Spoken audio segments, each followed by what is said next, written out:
What if your best hair day was actually legal?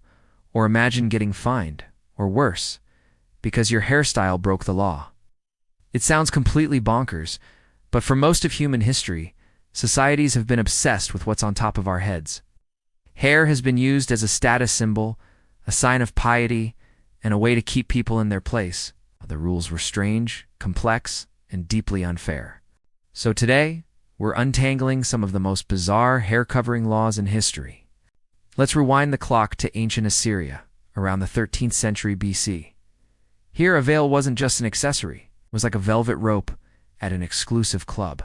Syrian law stated that only respectable elite women could wear veils. It was the ultimate status symbol, broadcasting to the world that you were a woman of importance. A man could marry his concubine just by putting a veil on her head and saying, "She's my wife." But if you were a prostitute or a slave, wearing a veil was a big no-no. Think of it like a strict copyright law for the upper class. If a prostitute was caught veiled, the punishment was horrifyingly specific. She'd be publicly stripped, beaten 50 times, and have hot pitch poured over her head. It was a brutal world where a simple piece of cloth was the difference between honor and horrifying punishment. Moving on to ancient Greece and Rome, head coverings remained a fashion staple for upper-class women, signaling modesty. But the rise of Christianity really turned up the volume on the hair conversation. The Apostle Paul wrote to the church in Corinth, arguing that a woman's uncovered hair in worship was a huge problem.